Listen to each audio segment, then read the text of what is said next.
Adelante, mira, y voy. Muchas gracias. La clase es tuya. ¿Qué fue eso? ¿Me perdí en el contexto? Se les jerarquizó el sargento.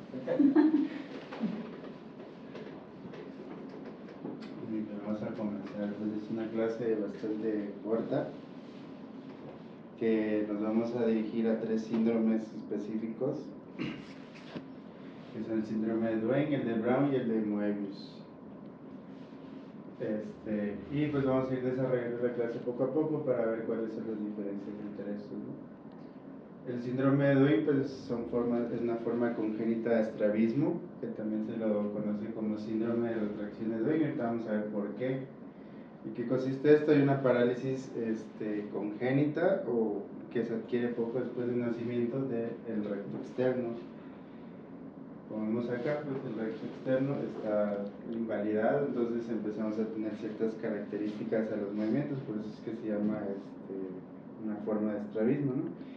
Pero esta está dada por una aplasia del núcleo del sexto par, es decir, desde el nacimiento no está dañado el músculo, sino es que está dañada la inervación del músculo. Entonces hay una ausencia o disminución de las neuronas motoras y hay una inervación anómala de este músculo, por lo tanto pues hay una hipofunción o hay una función nula de este mismo. Entonces dice ausencia o disminución, ¿va? Sí, porque en algunos casos no está completamente inmóvil, sino que tiene menos inervación y la función está disminuida, pero sí puede tener cierta función. Dentro de la epidemiología tenemos una incidencia del 0.1% aproximadamente y una prevalencia en la población de 1 en 10.000, o sea, no es frecuente, de hecho es poco frecuente. Corresponde entre el 1 al 4% de todos los pacientes que tienen estrabismo, y por una razón que los estudios dicen que no saben por qué, hay una mayor afectación del ojo izquierdo y es más frecuente en mujeres. Esta predilección por el ojo izquierdo, pues les digo, no se sabe por qué, pero está descrita, y no la han encontrado como en una relación con algún punto anatómico, fisiológico, simplemente así sucede. Entonces, al mismo tiempo, a pesar de que aquí dice que es más frecuente en mujeres, también otro estudio dijo que es más frecuente en hombres. Realmente, pues, al ser raro, pues no hay tanta descripción de la casuística, entonces pues supongo que es una discordancia entre estudios más o menos. Pero dice que el 14% es bilateral, puede ser de carácter hereditario, autosómico dominante, aunque en muchos casos también están descritos casos de no, y lo describen como un trastorno de la embriogénesis que ocurre aproximadamente en los primeros 2 meses de gestación y afecta tanto al núcleo como al tronco del nervio abductor, que es el sexto par. Dentro de su etiología, pues como ya lo dije, se da desde el segundo mes de gestación, es un trastorno de la embriogénesis y se está asociado con el efecto teratogénico de la talidomida. Digo, eso es un medicamento anecdótico, básicamente, ya no se lo usa actualmente, no hubo casos, mejor dicho, en los que se usaba, se describieron los efectos y entre los que podía causar, pues también se describió el síndrome de Duane. Más o menos hasta un 5% de los pacientes expresa un patrón familiar, pero como dije antes, también puede ser casos aislados, casos de no. Es autosómico dominante y se lo ha vinculado a la alteración de estos genes, el SAE4 y el OXA1 en los cromosomas 4, 8 y 22.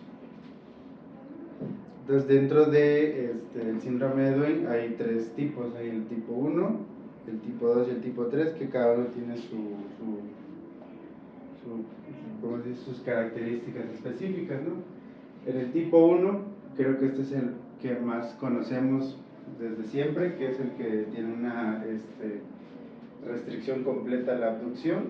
Entonces, generalmente cuando hablamos de Duane lo asociamos a este tipo 1, ya que pues hay una ausencia completa de la acción del músculo recto externo y la abducción puede ser normal o en algunos casos puede estar ligeramente limitado, y además al momento del movimiento pues tenemos una estrechez de la hendidura palpebral por efecto del elevado del párpado y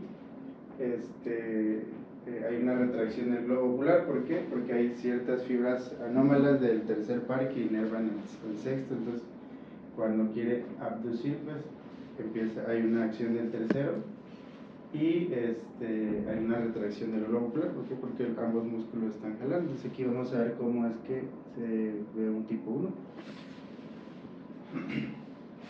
Vemos que la abducción está conservada, la abducción está conservada en ambos ojos, pero cuando quiere mirar hacia afuera, pues es cuando se le nota más, ¿verdad?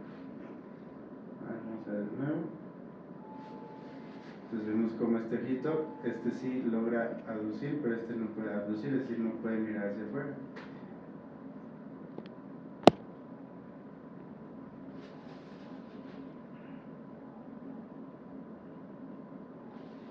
Vamos a verlo de nuevo para que quede claro.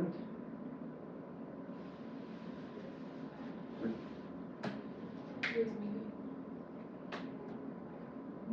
Ahí está. Ahí.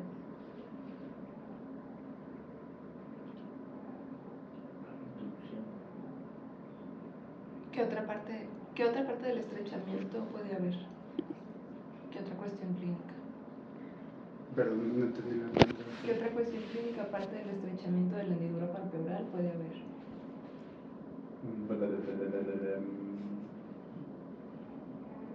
No lo entiendo. ¿Que se haga pequeño? Pues, ¿O lo notamos? aparte de eso, se cierra la hendidura y ¿qué pasa a las lateroversiones? ¿Qué está descrito? Está descrito que se cierra la hendidura y algo más.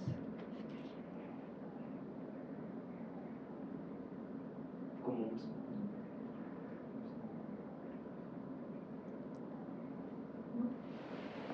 No sé. Los gatillazos que pueden ser verticales. Entonces te dice que hay jalones del ojo. Ahí casi no se ven. No, de hecho, Si no. lo regresas, No. se ve que hace perfectamente el movimiento lateral. Hay otros que al momento que están haciendo ese movimiento de lateralversión, se jala el ojo, tiene como un pequeño temblor. Entonces fíjense al momento de que vuelve a ver, digamos, hacia adentro, Como se regresa jala un un poquito. poquito. Ajá. Entonces pueden ser normalmente hacia arriba. Es porque hay una limitación de la hendidura palpebral y no hay. Está descrito que son gatillazos. Entonces ves un movimiento vertical que no tiene nada que ver con el recto externo, pero están descritos estos fenómenos.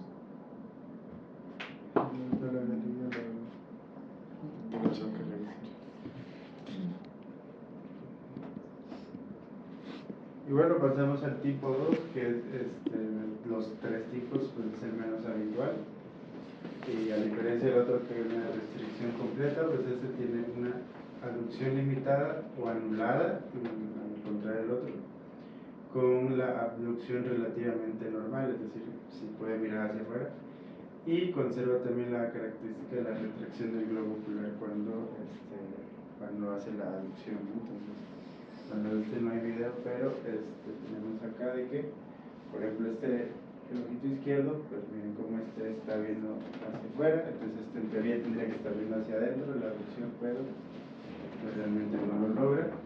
Y cuando quiere mirar hacia afuera, sí puede mirar, aunque si se dan cuenta como que tiene una restricción, es decir, no logra abducir por completo, pero el mayor problema está en la aducción. Y tiene un poco de exotropia. Tiene un poquito de exotropia en la mirada primaria. Y aquí se ve, ¿no?, cómo está ligeramente desviado el reflejo hacia adentro, porque está en exo, a diferencia del ojo contralateral que está centrado. Entonces, en este caso es una mujer de 22 años que se le diagnosticó síndrome de Duane tipo 2 y tiene una exotropia, como dijo, del ojo izquierdo en la mirada primaria, y pues se ven todas las características, la limitación o la nula aducción y una cierta limitación en la abducción.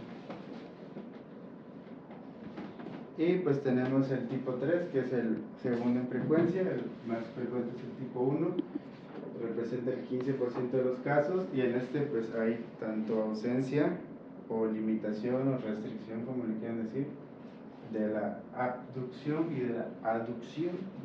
Es decir, para afuera y para adentro, para afuera y para adentro, y luego pues prácticamente no se mueve. Stare straight ahead, right into the camera, and then look all the way to your left. We're not adding that on. Now look all the way to your right. Down store. Now look back to the middle. Look way up, way down, back to the middle, all the way to the left, all the way to the right, back to the middle, way up, and way down, and follow my finger. Whatever time you look at the area over time and see what the progression just on all of us. Very good. Básicamente el tipo 3 es el que ni tira, ni cacha, ni deja batear. Entonces tiene ausencia del recto externo, y el tercero quiso tanto meterse a inervar al recto externo que pues, se quedó sin fibras para hacer la aducción. Entonces ni tiene para hacer ABD, ni tiene para hacer ABD. Así es también, ¿no? Con aducir y abducir, ¿verdad? Abducir hacia afuera. Stare straight ahead, right into the camera, and then look all the way to your left. We're not adding that on. Now look all the way to your right. Down store. Now look back to the middle. Look. Continuar. ¿Y el músculo recto no está atrofiado por la falta de inervación? No, normalmente puede, o sea, el músculo está bien, simplemente es inervación, ¿no?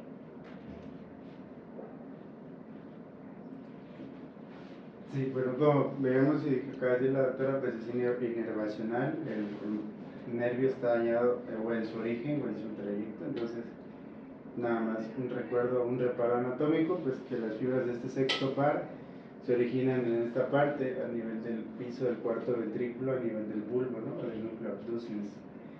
Y de ahí emergen y hacen un trayecto a través de todo lo que se denomina el surco bulbo protuberancial y se extiende hacia adelante y hacia arriba, como vemos, hace como una ligera curva hacia abajo y luego se va hacia arriba, pasa por delante del seno cavernoso y atraviesa la dura madre, sí, entra en el seno cavernoso ahora sí, y pues llega hasta la órbita a través de que dice el canal de Varela, ¿no? En la mayoría de los pacientes pues hay una adecuada visión, pero también pueden presentar ciertas miradas posiciones compensadoras de la cabeza. Entonces generalmente uno de los criterios para tratamiento es que el paciente pues tenga esta mirada compensadora, porque al estar de un lado o del otro pues empiezan a generar dolores crónicos de cuello, tortícolis. Entonces lo que se busca es justamente compensar esto para que no estén así, ¿no? Ya que los pacientes pues tienen esto para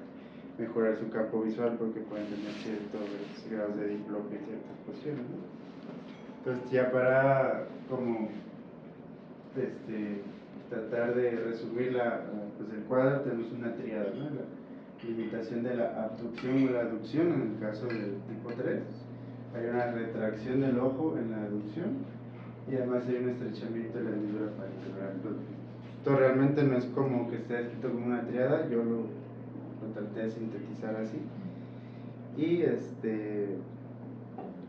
tenemos ciertas asociaciones y diagnósticos diferenciales del síndrome de Duane. Estos están asociados muchos casos, a ciertas alteraciones también congénitas, como son sorderas de percepción, alteraciones renales, cardíacas, vertebrales y algunos otros síndromes que son extremadamente raros también, como el de Goldenhar, el Klippel-Feil, Wilderbach, nistagmo, micronistagmo, heterocromía del iris.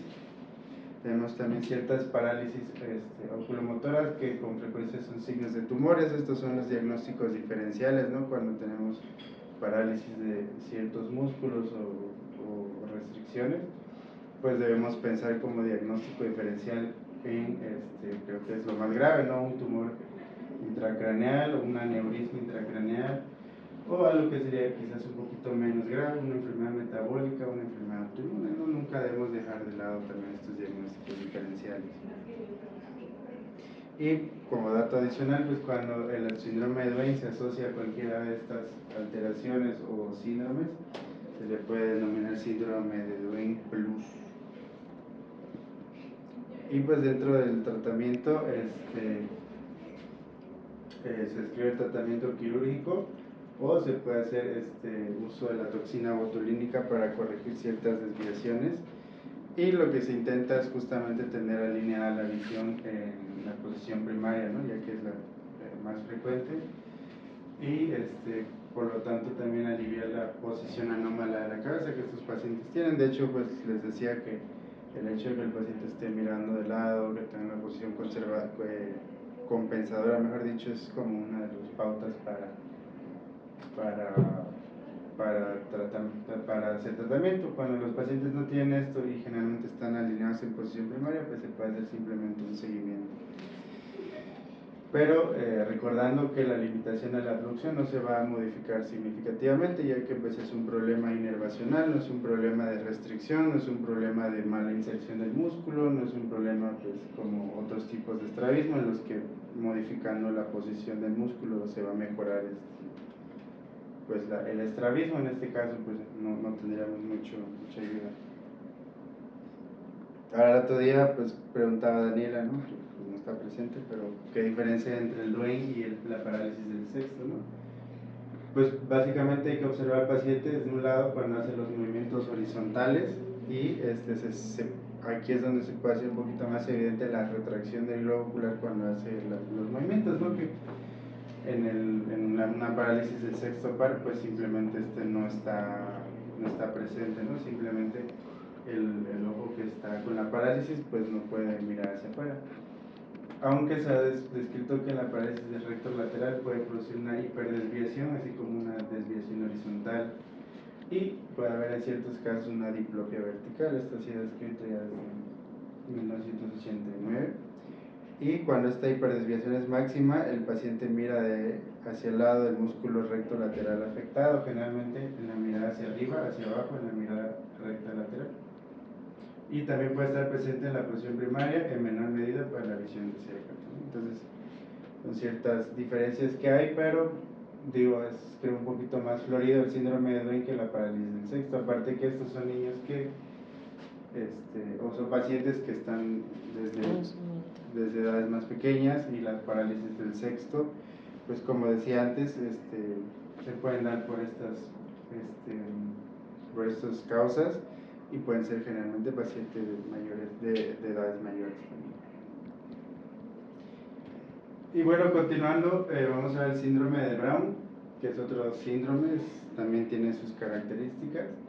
Esta es una disfunción de este complejo del tendón tróclea del oblicuo superior. Entonces tenemos justamente el músculo oblicuo superior, aquí tiene una tróclea y una polea, y luego va y se inserta su tendón, ¿no? Entonces generalmente el problema está a nivel de este tendón o de este complejo músculo-tendón, ¿no?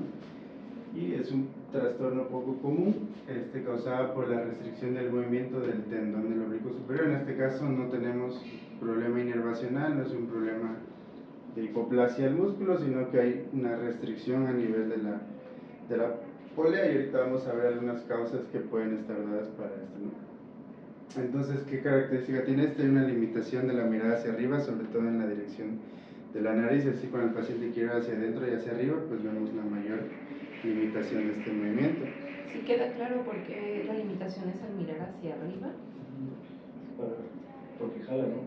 Porque o sea, no deja que el ojo se relaje, entonces hay esa limitación. Exactamente, entonces no hay una, pues básicamente está atrapado el tendón, para que lo entiendan, una restricción, y vamos a ver cuáles pueden ser las causas.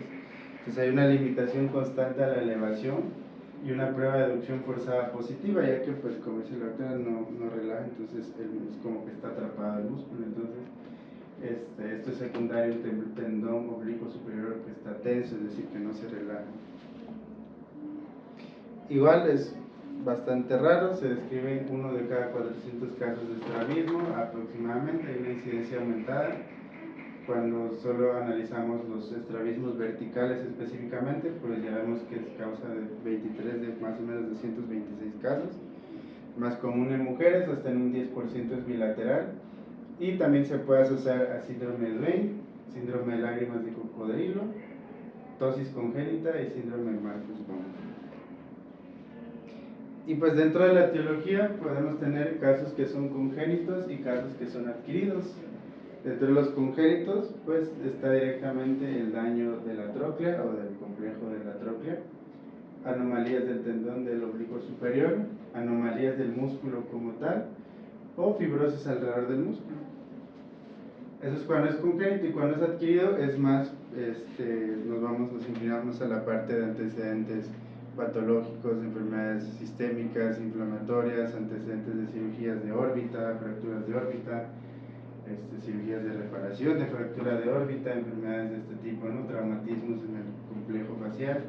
Todas estas cosas nos pueden dar un síndrome de Brown, pero que es adquirido, ya que puede haber daño a esta estructura. Entonces aquí tenemos ciertas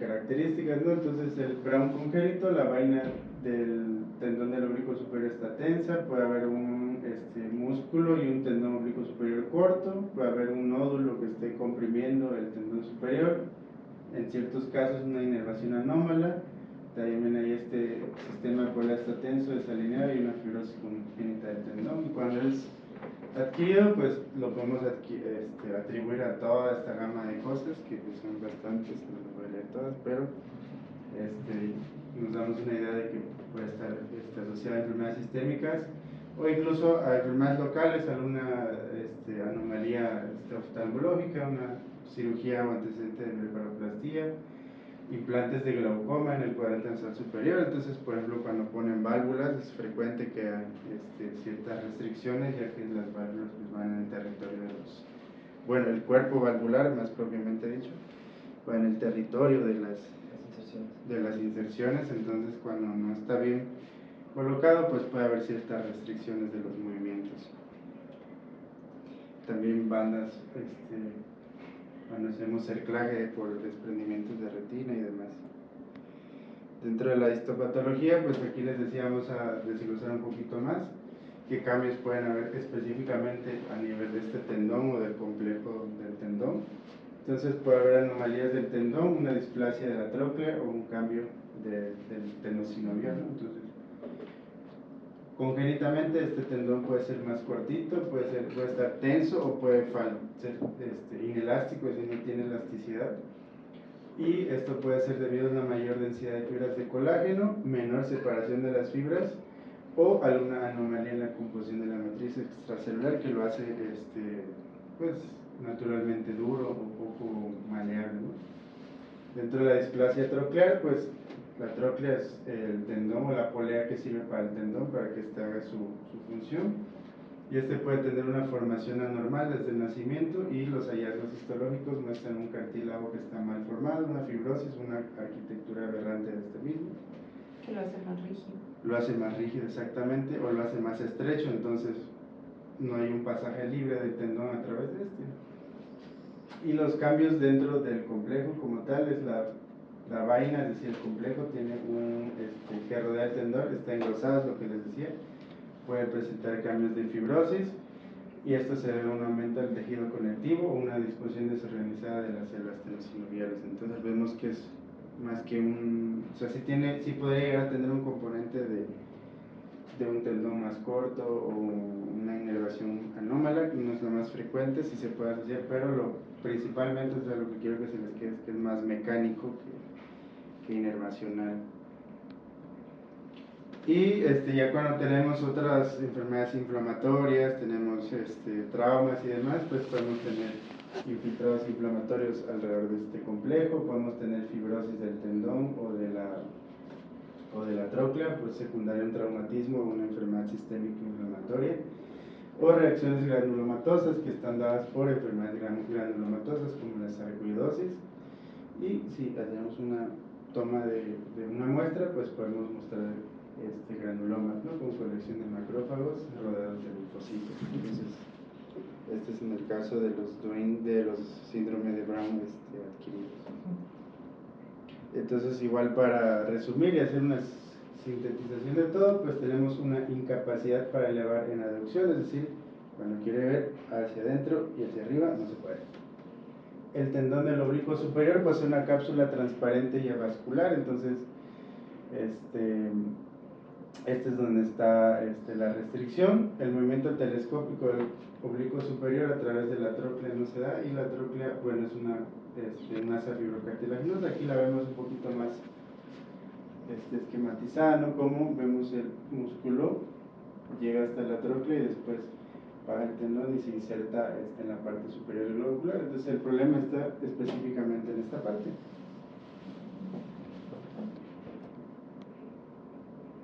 Y ahora sí, ¿qué es lo más frecuente? La elevación limitada en aducción. También podemos tener ensanchamiento de la hendidura palpebral en la supraversión, no es tan frecuente, pero está descrito. Y hay cierta inclinación de la cabeza también para evitar diplopia, es decir, una posición compensadora. Está raro eso de elevación limitada en aducción. ¿Perdón? Está raro eso de elevación limitada en aducción. Ensanchamiento. O sea, de cómo se puso. Ajá. Sí, o sea, lo describiste raro.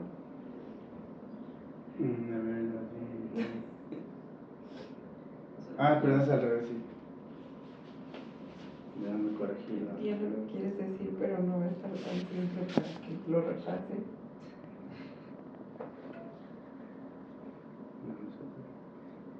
Un error de transcripción. De semántica. De semántica, sí. Traductor.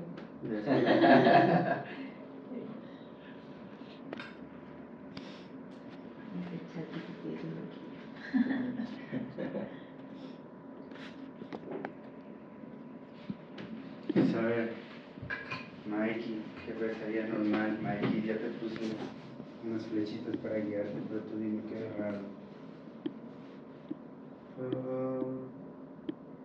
La aducción Ajá. y la elevación del ojo derecho de la paciente. ¿En cuál imagen? En la tercera de arriba. Ándale, muy bien, Mikey. ¿Cómo se llama esa posición?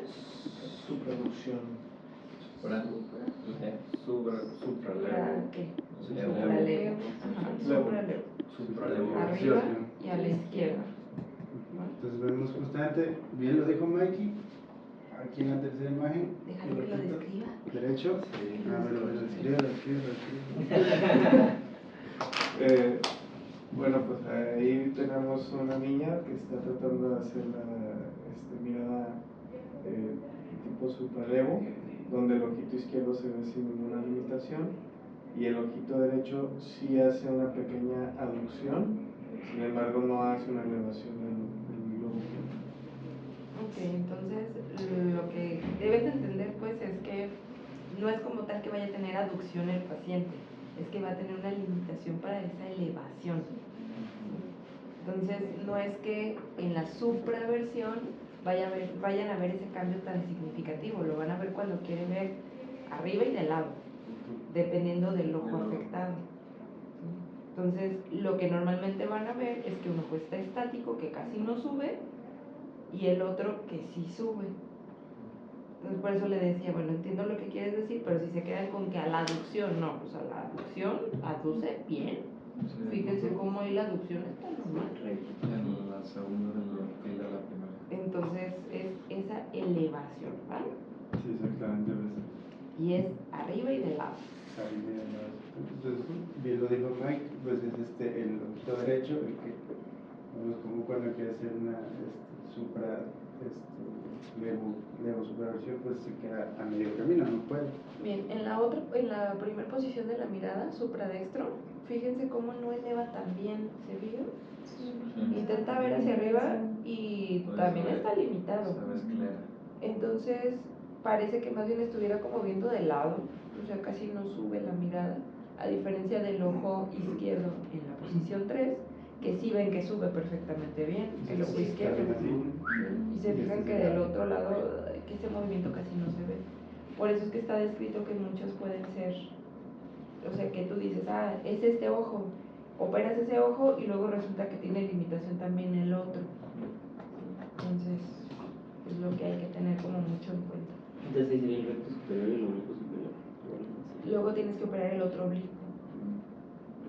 Para compensar. para compensar, porque resulta que también estaba algo afectado, pero no era tan evidente como el que sí tenía la afectación, ¿no? Entonces se tiene que operar.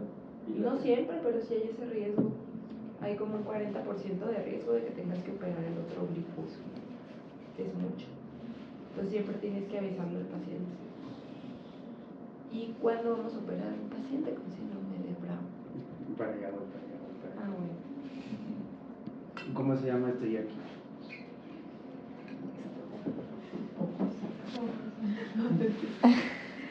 Es el síndrome de...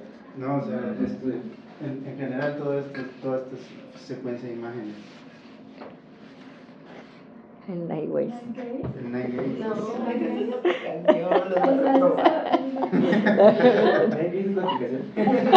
Sí. Es que hay una aplicación que se llama Nine Gates y pues, o sea, sí es importante porque pues cuando tenemos sospechas de restricciones, movimientos anómalos y demás, pues a eso es a lo que iba, de que es importante. Nada más un collage de movimientos oculares, ¿no? No, ¿Un eso no. estrabograma? Es un estrabograma básicamente.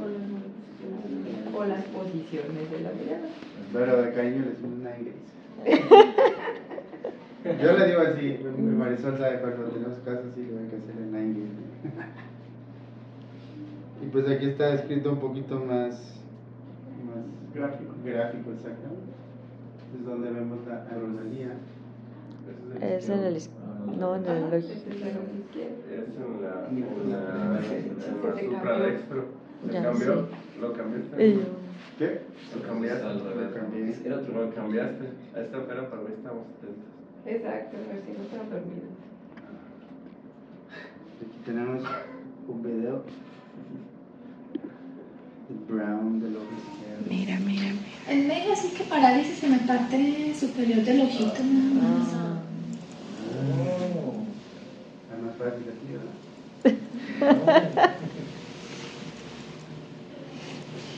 Incluso fue como en una cita particular que la llevamos. Es raro, pero sí. Luego ya. No exactamente.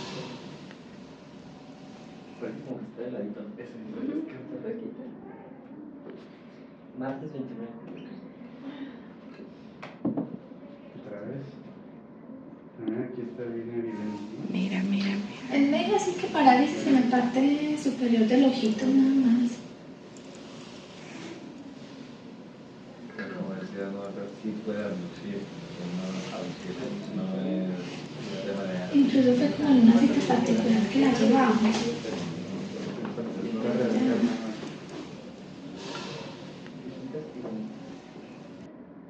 Entonces el diagnóstico pues es clínico, va a una historia clínica completa, preguntada antecedentes, prueba de aducción forzada en la cual pues tenemos restricción y exploración de la motilidad ocular, es decir, los estrabogramas. En ciertos casos se pueden usar, o dice que está escrita el uso de métodos diagnósticos de imagen como resonancia o tomografía para llegar a ver detalles anatómicos de la tróclea exactamente. Y pues en este caso cuando hay sobre todo cuando es secundario, intervenciones, reintervenciones, fracturas, pues nos ayuda a tener una mejor planeación quirúrgica, ¿no? Ay, ¿qué es? Aquí está. El tratamiento, pues en la mayor parte de los casos es observar y tratamiento conservador. Dice la teoría de que en muchos casos también la mejoría es espontánea cuando los casos son congénitos. Como les mencionaba antes, pues cuando tenemos casos adquiridos donde hay antecedentes de algo, pues en estos sí podemos pensar en una intervención quirúrgica. Y el objetivo principal pues, del tratamiento, de cualquiera que hagamos, pues es de que haya una fusión binocular en los campos fisiológicos de la mirada, sobre todo en los más frecuentes, ¿no? Que es la mirada hacia el frente y la mirada hacia abajo. Tratamiento conservador no quirúrgico, pues se usa prismas, no primas en caso de diplopia, ejercicios ortópticos e inyección de corticoides en casos inflamatorios, se ha descrito también. Normalmente el prisma sería si fuera una desviación muy, muy pequeña. La realidad es que solamente que tengas afectación en la posición primaria de la mirada va a ser quirúrgico.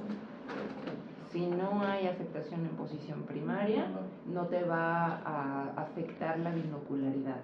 Entonces el tratamiento es conservador, ¿no? Si ya te afecta posición primaria, pues ya te está avisando, va a que vuela para ser quirúrgico, ¿no? Tal cual, entonces pues esto es lo más importante que nos quedemos, de que siempre el tratamiento, el objetivo es tener esta fusión binocular, entonces en la fusión primaria siempre. Y cuando queremos o elegimos o nos inclinamos a un tratamiento quirúrgico es en estos casos de que no tiene fusión o que hay desviaciones en fusión primaria, pues en casos de hipotropia, casos de una postura anómala de la cabeza, cuando quiere compensar en posición primaria, o en algunos casos también está un poquito más entre comillas, pues apariencia estética, creo que sería como más selectivo, más por parte del paciente, ¿no? Entonces para estas técnicas pues se han descrito todas estas, una tenotomía del tendón del oblicuo superior, perdón, se puede hacer una extirpación de la vaina tendinosa. Otras técnicas que se han descrito, que lo hizo Wright, que es inserción de un expansor de silicona para elongación controlada y efectiva del tendón del oblicuo superior. Más o menos vi la técnica y es como que agarran un pedacito de las bandas de cerclaje para banda de cerclaje escleral. Se corta un pedacito y como que lo añades al tendón y le das más movilidad, ¿no? Que esto es un poquito menos controlado. Dice aquí que es elongación controlada, pero finalmente pues es un elemento que hasta ahí se los dejo, ¿no? Y Mogada pues describe también el alargamiento por división, es decir, secciona el tendón y como que hace una elongación con los mismos pedacitos del tendón, ¿no? Entonces la idea es, como les decía, cuando hay un tendón anormalmente corto o finalmente está muy fibrosado a nivel de la tróclea, pues tratar de darle un poquito más de movilidad y evitar esa restricción, pues alargando su longitud, ¿no? Pero pues en la vida real no sé qué tanto se haga esto. Son muy variables los resultados, entonces, como para decirte, sí, mira, ese es más bueno, no, en realidad es bien variable. Es muy variable, exactamente, y pues al no ser tan frecuente, pues yo creo que tampoco es como que se haga mucho, ¿no? O sea, ¿por qué normalmente no se hace mucho? Porque como decías, los casos congénitos, como normalmente es una limitación que va a tener porque los músculos están demasiado rígidos, conforme vamos ganando edad nos vamos haciendo más flácidos. Los músculos también, el tendón también. Entonces va mejorando, entonces va liberándose como si fuera una polea, poco a poquito va cediendo. De ahí que la mayoría de tratamientos son de vigilancia mientras no te afecte posición primaria. Casi todos mejoran conforme ganan edad.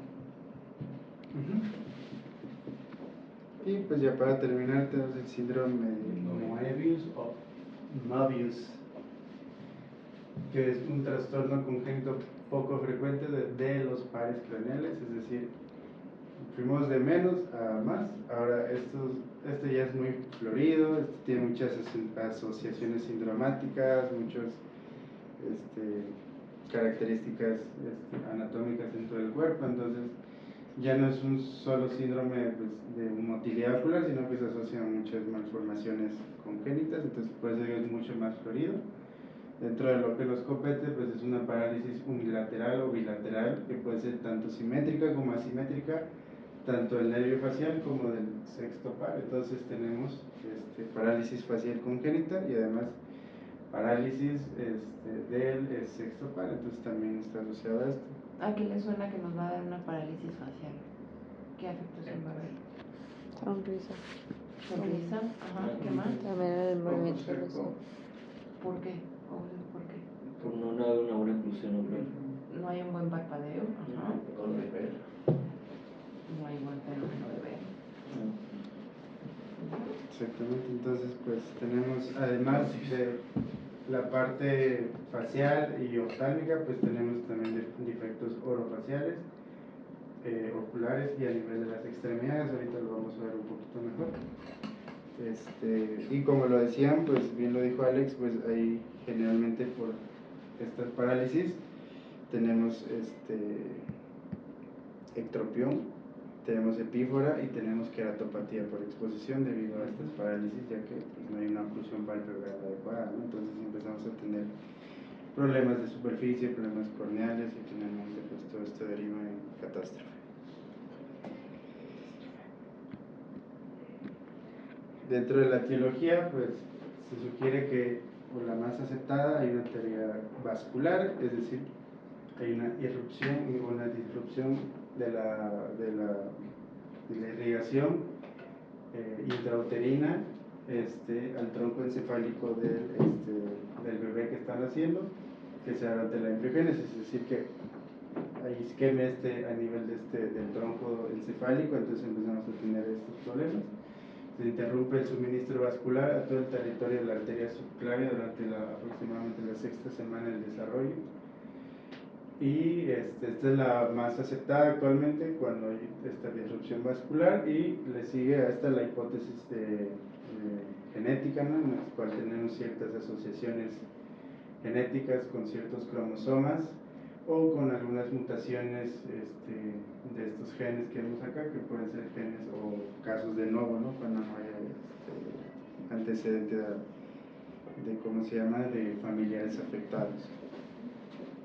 Entonces, cuando tenemos esta disrupción vascular, pues podemos tener formación de trombos, de embolia o de hemorragia a nivel del tronco encefálico, y cuando vemos, generalmente se les puede hacer estudios de imagen, pues tenemos cambios de gliosis, calcificación dentro de los territorios arteriales justamente que irrigan toda esta parte del tronco encefálico. También se lo asocia a ciertas exposiciones ambientales intrauterinas, como algunos posibles factores de riesgo. Esto puede ser asociado a infecciones intrauterinas, a hipertermia, es decir, fiebre, traumatismo intrauterino y exposición prenatal a ciertos teratógenos como el alcohol, la talidomida, la glutamina y algunas benzodiazepinas. Y como dije antes, pues cuando hacemos pruebas de imagen, estudios de gabinete, pues podemos tener alteraciones características, y digo características porque se ha descrito como alteraciones muy específicas de esto. No están como criterios diagnósticos, pero sí son muy características del síndrome de Moebius. Dentro de la epidemiología, pues hay datos muy limitados sobre cuántos casos hay, es muy variable, pero los estudios más o menos tienen una prevalencia entre el 0.0002% y el 0.002% de los nacidos vivos, es decir, muy raro. Sí, la verdad que bueno, porque sí tienen bastantes anomalias. Sí es muy florida, ahorita vamos a ver las imágenes, pero no se han encontrado diferencias entre géneros y razas, ¿no? Entonces, para más o menos hacer una cierta síntesis de criterios diagnósticos, pues tenemos esta Mnemotecnia Club, que hace referencia a la sed de nervios craneales, cranial nerves, y pues tenemos alteraciones de estos, cuando es parálisis del séptimo, es decir, parcial, o el sexto y el séptimo que es parcial, sexto y séptimo completo, cuando hay, además de esto, afectación de otros síndromes, o si es bilateral, pues bilateral, es decir, en ambos ojos, estos se añaden, pues suman una B, y vamos añadiendo como puntos para sumar el diagnóstico, ¿no? Esto es de extremidades lower extremity, es decir, enfermedades inferiores, es decir, qué tanto afectación tenemos, y pueden ser normales. Lo más frecuente es que tengan pie equinovaro, pueden tener sindactilia, anquilosis. En los dedos pues podemos tener falanges ausentes o hay déficits longitudinales y transversales. Entonces cada uno de estos va sumando puntos, simplemente es para ver cuántos conseguimos, ya que pues les digo, es una asociación sindromática bastante florida. También alteraciones a nivel de los brazos, si es normal pues añadimos 0. Tenemos hipoplasia digital, fallos de diferenciación, ectrodactilia, falta de formación, anomalías estructurales faciales, paladar hendido, micrognatia, microtia, microftalmia, articulaciones anormales, pueden ser articulaciones de aquí de la mandíbula, O alteraciones en el tórax, podemos tener escoliosis, hipoplasia pectoral, como el síndrome de Poland, las anomalías mamarias o deformidades de la pared torácica, aplasia mamaria pectoral. Entonces, como vemos, pues tiene muchas manifestaciones. Entonces, hay unos criterios diagnósticos que están dados por esta fundación del síndrome de Moebius, que fueron dados, mejor dicho, en Maryland en el 2007. Entonces, dentro de esto nos describe que estos dos criterios deben estar presentes para nosotros acuñar el diagnóstico del síndrome de Moebius: una parálisis facial congénita y una parálisis del sexto par. La parálisis congénita facial debe ser no progresiva, simétrica o asimétrica, puede ser unibilateral y puede ser tipo motoneurona inferior. Y la parálisis del sexto par puede ser igual simétrica o asimétrica, o puede ser unilateral o bilateral. Entonces, tenemos que tener ambas, parálisis facial y parálisis del sexto. Lo demás, pues ya son características que se añaden al síndrome. Y como decía antes también, pues estos son ciertos criterios radiológicos que podemos tener por tomografía, no son diagnósticos, no forman parte de los criterios como vimos antes. Pero si enviamos un estudio de gabinete, pues tenemos una calcificación del tronco encefálico en los sitios de necrosis donde hubo isquemia por la teoría vascular, y en el aspecto dorsal de la protuberancia, en la región del sexto par, pues tenemos ciertas alteraciones igual de gliosis, cambios isquémicos y necrosis, que son los que explicarían justamente la parálisis del sexto. Hay desviación medial de los ojos, hipoplasia o displasia del tronco encefálico e hipoplasia cerebelosa. Esto sería todo por pruebas de imagen, ¿no? Obviamente todos tienen retraso psicomotriz. Tienen retraso psicomotor, muchos de ellos también tienen retrasos del desarrollo. Y pues aquí tenemos justamente un caso en el cual vemos las alteraciones, ¿no? Estos son pacientes que tienen, por ejemplo en este caso tienen hipertelorismo, en algunos casos pueden tener telecanto. Vemos aquí que también, ¿cómo se llama esto? Micrognatia, exactamente. Tiene más chiquita la mandíbula, aquí también lo vemos. Tenemos paladar hendido, aquí vemos cómo está esta fisura en la parte del paladar. Malformaciones a nivel de los dientes. También tenemos esta parálisis del sexto, es decir, el ojo está, los ojos están como en aducción, exactamente. Tenemos esta parte cuando los dedos están así sin dactilio, el pie equinovaro, y la parte de la hipoplasia mamaria, exactamente. Entonces les digo, ya no es solamente alteraciones oftalmológicas, sino que es como un síndrome completo bastante, ¿no? Entonces aquí tenemos otro pacientito pues, que tiene síndrome de Moebius, y vemos esas características, ¿no? Como es una parálisis facial y hay una abducción de los ojos. Entonces la clasificación pues se clasifica en grupo A, grupo B y grupo C. Se lo puede denominar Moebius clásico, Moebius incompleto o Moebius like. El más frecuente es el Moebius clásico, en 60%, que tenemos la parálisis facial bilateral completa más una parálisis unio bilateral del sexto par, ¿okay? Cuando es incompleto, es una parálisis facial congénita, con un movimiento residual unilateral, es decir, no hay parálisis bilateral. Y el Moebius like, pues hay una parálisis facial unilateral, pero también tenemos afectación de otros nervios, no solamente del sexto. Esta clasificación te dice que tú puedes tener un paciente con Moebius que puede tener principalmente endotropia, pero el grupo C te pueden dar exotropia también, a pesar de que tienen parálisis del sexto, por las afectaciones a otros nervios craneales. Entonces ahí es cuando normalmente se acompañan de tosis y pueden tener exotropia, porque no solamente es el sexto, también es el tercero. Y pues dentro del tratamiento realmente pues es un enfoque multidisciplinario, ya vimos por qué. Pues podemos tener participación de medicina familiar, neurología, cirujanos ortopédicos, otorrinolaringólogos, oftalmólogos, cirujanos plásticos, médicos genetistas, dentistas, psicólogos, además terapias, fisioterapias, terapias de habla, rehabilitación visual, terapias ocupacionales, todo esto, ya que no existe un tratamiento definitivo o específico. lo que más les preocupa pues, cuando son pequeños es justamente la dificultad para succionar y alimentarse en los bebés. Está escrito el uso de este biberón Haberman, que es un biberón especial, ahorita lo voy a mostrar, que es justamente para pacientes que tienen dificultad para succión, que tienen paladar hendido, que tienen estas características, ya que el sello labial está reducido por el labio leporino y esto pues conduce a una dificultad para alimentarse de los pacientitos y pues empiezan a tener síndromes de malnutrición también.